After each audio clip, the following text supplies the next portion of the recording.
بسم اللہ الرحمن الرحیم۔ آج 18واں روزہ اور 19ویں تراویح ہم تلاوت کریں گے۔ اس میں سورۃ یاسین سے شروع کر کے 23ویں پارے کے اختتام تک کی تلاوت ہوگی۔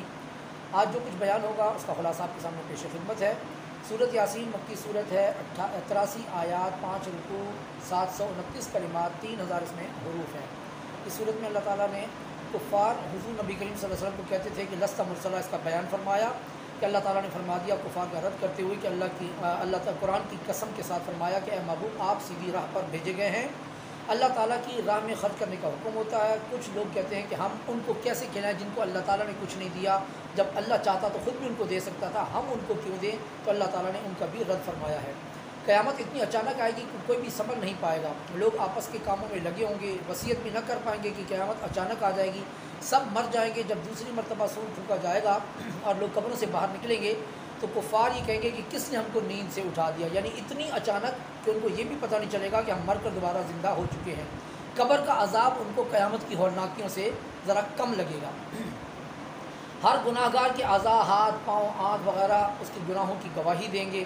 بچہ پیدا ہوتا ہے تو وہ کمزور ہوتا ہے، پھر اس کو اللہ تبارک و تعالیٰ طاقت عطا فرماتا ہے، پھر ایک وقت آتا ہے کہ پھر اس کو ذوف طاری ہو جاتا ہے، ہر چیز بھولنے لگ جاتی ہے۔ جو اللہ تعالیٰ اتنی تبدیلیوں پر قادر ہو وہ ہر چیز پر قادر ہے۔ عرب کے 2 درخت ہیں، ان میں سے ایک کا نام مرخ اور دوسرے کا نام عفار ہے۔ ان کی خاصیت یہ ہے کہ ان کی شاخیں، سب شاخوں کو جب کاٹ کر ایک دوسرے پر رگڑا جائے تو اس میں سے آگ نکلتی ہے، حالانکہ ان میں پانی ٹپک رہا ہوتا ہے، نہ پانی آگ کو بجھاتا ہے نہ آگ پانی کو جلاتی ہے، لکڑی کو جلاتی ہے۔ یہ اللہ تعالیٰ کی قدرت کی نشانیوں میں سے ایک نشانی ذکر کی گئی ہے۔ آگے سورۃ صافات مکی صورت ہے، 182 آیات، 5 رکوع، 860 کلمات، 3826 اس میں حروف ہیں۔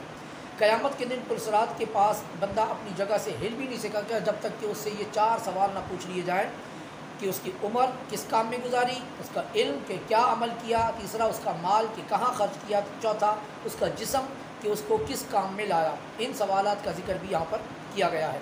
جنت کی 2 نہروں کا ذکر ہے جو مخلصین کے لیے ہوں گی، ایک شراب کی نہر جس میں دنیا والے عیب نہیں ہوں گے، اور ایک دودھ کی نہر جو دودھ سے بھی زیادہ سفید ہوگی۔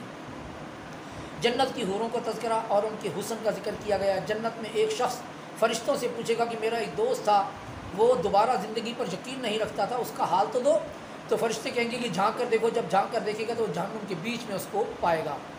جہنم کے ایک درخت کا ذکر ہے کہ جو کہ جہنمیوں کی غذا ہے، انتہائی بدبودار، بدمزہ، سخت ناگوار، اس کو کھا کر پیاس لگے گی، پھر مدت تک پیاسے رکھے جائیں گے، اس کا ذکر یہاں پر کیا گیا۔ جب پانی دیا جائے گا تو وہ بھی کھولتا ہوا گرم پانی، اور اس کو بھی وہ گھونٹ گھونٹ کر کے پئیں گے جو زیادہ تکلیف دہ ہوگا۔ ان سب باتوں کا ذکر بھی یہاں پر کیا گیا ہے۔ حضرت نوح علیہ الصلوۃ والتسلیم نے اللہ تعالیٰ سے اپنی قوم کے لیے عذاب کی دعا کی، اللہ تعالیٰ نے آپ کے دشمنوں کو ہلاک کر دیا۔ پھر جب کشتی سے اترے تو حضرت ابن عباس رضی اللہ تعالیٰ عنہ کی روایت ہے کہ تمام مرد عورتیں جو آپ کے ساتھی وہ سب مر گئے سوائے آپ کی اولاد کے، اور دنیا کی تمام نسلیں آپ کی اولاد سے چلیں، جن میں عرب، فارس اور روم آپ کے بیٹے سام کی اولاد سے ہیں، اور سوڈان کے لوگ حام کی اولاد میں سے ہیں۔ ترک اور یاجوج ماجوج جو ہیں وہ آپ کی اولاد یافس کی اولاد میں سے ہیں۔ اسی وجہ سے حضرت نوح علیہ الصلوۃ والتسلیم کو آدم ثانی کہا جاتا ہے۔ حضرت ابراہیم علیہ الصلوۃ والتسلیم کا ذکر، ان کا دور حضرت نوح علیہ الصلوۃ والتسلیم کے دور سے 2640 سال کے بعد تھا، اور اس دوران 2 نبی حضرت داؤد علیہ السلام، حضرت صالح علیہ السلام تشریف لا چکے تھے، ان کا واقعہ ذکر کیا گیا۔ انہوں نے بتوں کو توڑا، اور ساتھ میں حضرت اسماعیل علیہ الصلوۃ والتسلیم کی ذبح کرنے کا واقعہ بھی بیان کیا گیا ہے۔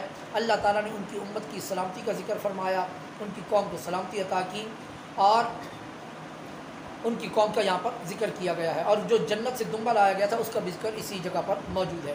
حضرت یونس علیہ الصلوۃ والتسلیم اللہ تعالیٰ سے اپنی قوم کے لیے جب عذاب مانگا، بد دعا کی، جب عذاب میں تاخیر ہوئی تو آپ قوم کو چھوڑ کر سمندر کے راستے پر چل پڑے۔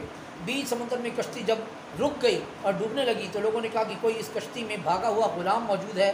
قرآن اندازی کی گئی تو حضرت یونس علیہ الصلوۃ والتسلیم کا نام نکلا۔ آپ نے کہا کہ ہاں میں ہی بھاگا ہوا، میں رب سے بھاگا ہوا غلام ہوں۔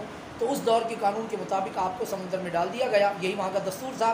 ایک مچھلی کے پیڑ میں پھر آپ رہے، تسبیحات بیان کرتے رہے، اللہ تعالیٰ نے آپ کی اس آزمائش سے آپ کو نجات عطا فرمائی، اور آپ وہاں پر ایک زمین پر اتارے گئے۔ وہاں پر ایک کدو کا درخت تھا جس کے نیچے آپ بیٹھ گئے۔ یہ آپ کا معجزہ ہے کہ کدو کا درخت تھا، ورنہ کدو کی بیل ہوتی ہے۔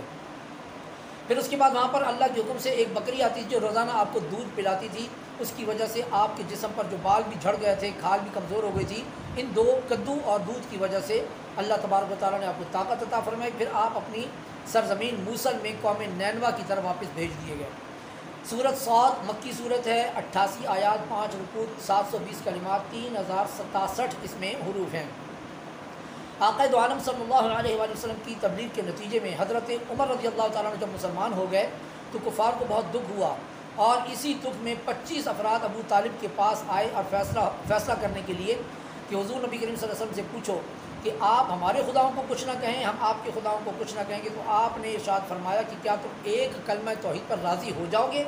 کہنے لگے کہ یہ تو سراسر زیادتی ہے، نصرانیوں کے بھی 3 خدا ہیں، اب ایک خدا پوری دنیا کے لیے کیسے کافی ہوگا؟ یہ کہہ کر وہ اٹھ کر چلے گئے۔ اللہ تعالیٰ نے فرمایا یہ سب حسد کی وجہ سے ہے۔ اس کے بعد اللہ تبارک و تعالیٰ نے آپ کو نصرت کی خوشخبری بھی عطا فرمائی۔ آگے حضرت داؤد علیہ الصلوۃ والتسلیم کے ایک واقعے کا ذکر ہے کہ وہ بہت متقی اور پرہیزگار تھے، دوسرے دن روزہ رکھا کرتے تھے، جب آپ تسبیح کرتے تو پہاڑ اور پرندے بھی آپ کی تسبیحات کو سنا کرتے تھے۔ آپ کی 99 بیویاں تھیں، اور آپ نے ایک اور عورت سے شادی کا پیغام بھیجا جس کی طرف پہلے سے ایک پیغام آیا ہوا تھا کسی شخص کا، مگر انہوں نے ایک نبی کا پیغام آیا تو انکار نہ کر سکے تو انہوں نے قبول کر لیا۔ دوسری بات میں یہ آتا ہے کہ اس عورت کا پہلے سے نکاح ہو چکا تھا، اور اس علاقے کا دستور تھا کہ اگر کوئی نکاح یافتہ عورت ہو تو اس کی اجازت سے پہلے طلاق دلوائی جاتی تھی، پھر عدت گزارنے کے بعد اس سے بھی نکاح کر لیا جاتا تھا۔ یہ وہاں کا دستور تھا۔ اللہ تعالیٰ کو اپنے نبی کے لیے یہ بات پسند نہ آئی، حالانکہ یہ دستور کے مطابق تھی، تو اللہ تعالیٰ نے فرشتوں کو بھیجا فرضی سوال بنا کر، اور انہوں نے جا کے حضرت داؤد علیہ السلام سے یہ پوچھا۔ تو فرشتوں نے آ کر سوال کیا کہ اے اللہ کے نبی، میری ایک دمبی ہے اور میرے ایک سانجے دار ہے، اس کی 99 دمبیاں ہیں، وہ چاہتا ہے میری دمبی بھی اپنی دمبی کے ساتھ شامل کر لے، تو کیا یہ درست ہے؟ آپ نے فرمایا کہ اکثر سانجے دار اس طرح زیادتی کرتے ہیں۔ جب فرشتے چلے گئے تو پھر آپ کو خیال آیا کہ کہیں اللہ تعالیٰ مجھ سے یہ سمجھانے کے لیے تو آزمائش کے لیے تو نہیں فرمایا۔ پھر آپ نے اللہ تعالیٰ سے معافی مانگی اور سجدے میں گر گئے، اللہ تعالیٰ نے آپ کی توبہ کو قبول فرمایا۔ حضرت سلیمان علیہ السلام کا ذکر، ان کو 1000 گھوڑے پیش کیے گئے، آپ نے ان کو دوڑا کر دیکھا، پھر ہاتھ پھیرا اور فرمایا کہ میں ان سے محبت کرتا ہوں کیونکہ یہ جہاد کے کام آتے ہیں۔ اور حضرت ابو ہریرہ رضی اللہ تعالیٰ عنہ کی روایت ہے کہ آپ نے فرمایا کہ ایک دن حضرت سلیمان علیہ السلام نے فرمایا کہ آج رات میں اپنی 99 بیویوں سے دورہ کروں گا، اور ہر ایک سے اللہ تعالیٰ مجھے ایک لڑکا عطا فرمائے گا جو کہ مجاہد بنے گا۔ کسی مصروفیت کی وجہ سے آپ انشاءاللہ کہنا بھول گئے۔ اس رات کوئی بھی آپ کی بیوی حاملہ نہ ہوئی، صرف ایک بیوی حاملہ ہوئی جس سے اب نارمل بچہ پیدا ہوا۔ پھر آپ کو جب یاد آیا تو آپ نے انشاءاللہ نہ کہنے کی بھول پر معافی مانگی اور اللہ کے حضور استغفار کیا، اور پھر ایسی سلطنت کی دعا مانگی کہ جو کسی کے پاس نہ ہو، تو اللہ تعالیٰ نے آپ کو ہوا اور جنات اور سرکش شیاطین پر قدرت عطا فرمائی، تو یہ بھی اللہ تعالیٰ کی طرف سے آپ کے لیے انعام تھا۔ حضرت ایوب علیہ السلام کا ذکر تفصیلاً پہلے گزر چکا ہے سورۃ انبیاء میں 17ویں پارے میں۔ آپ کے پاؤں کی ضرب سے میٹھے پانی کا جو چشمہ جاری ہوا، آپ اس کے ذریعے آپ امراض دور کرتے تھے، آپ کے غسل کرنے سے آپ کے بھی امراض دور ہوئے۔ آپ کو اللہ تبارک و تعالیٰ نے اپنی قسم پوری کرنے کا ایک طریقہ بتایا، کیونکہ آپ نے اپنی بیوی کے دیر پہ آنے پر یہ قسم کھائی تھی کہ میں اس کو 100 کوڑے ماروں گا۔ اللہ تعالیٰ نے قسم پوری کرنے کا طریقہ یہ بتایا کہ آپ ایک جھاڑو اٹھائیں اور ان کو ایک دفعہ ضرب مارنے، جھاڑو میں 100 تنکے ہو سکتے ہیں، آپ کی قسم پوری ہو جائے گی، کیونکہ آپ نے اپنی بیوی کے لیے جو کہ آپ کی خدمت گزار تھی ان کے لیے قسم کھا لی تھی۔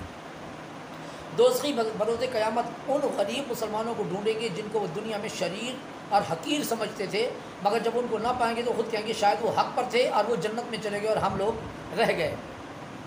شیاطین نے سجدہ نہ کرنے کی وجہ بتائی کہ اے اللہ، مجھے تو نے آگ سے بنایا ہے اور آدم کو مٹی سے بنایا ہے، میں بہتر ہوں، آگ افضل ہوتی ہے مٹی سے، تو لہذا میں سجدہ کیسے کر سکتا ہوں؟ تو اللہ تبارک و تعالیٰ نے اس گمان کو بھی خاک میں ملا دیا اور بتا دیا کہ آگ مٹی سے افضل نہیں بلکہ مٹی افضل ہے۔ اس کا طریقہ کیسے ہوا کہ جو لوگ مٹی پر سجدہ کرتے ہیں اللہ کو وہ پسند، اور جو آگ کو سجدہ کرتے ہیں اللہ تعالیٰ کو پسند نہیں، اور جو لوگ مٹی میں دفنائے جاتے ہیں اللہ تعالیٰ کو وہ پسند، جو آگ میں جلائے جاتے ہیں اللہ تعالیٰ کو وہ پسند نہیں ہے۔ سورۃ زمر مکی صورت ہے، 75 آیات، 8 رکوع، 1172 کلمات، 4908 اس میں حروف ہیں۔ جو لوگ بتوں کو پوجتے ہیں ان لوگوں کی دلیل یہ ہے کہ یہ ہم کو خدا کے قریب کرتے ہیں، اور یہ انتہائی احمقانہ دلیل ہے۔ اللہ تعالیٰ کو رات کی عبادت پسند ہے کیونکہ رات کا عمل پوشیدہ ہوتا ہے، ریاکاری سے پاک ہوتا ہے، دن میں تھکاوٹ ہوتی ہے اور دن میں دماغ بھی صحیح کام نہیں کرتا۔ رات کی عبادت جو ہے وہ پرسکون ہوتی ہے۔ ہاں البتہ یہ ہے کہ رات کی عبادت تکلیف دہ زیادہ ہوتی ہے کیونکہ انسان تھکا ہوا ہوتا ہے، تو تکلیف کی حالت میں عبادت کرنا اللہ تعالیٰ کو زیادہ پسند ہے۔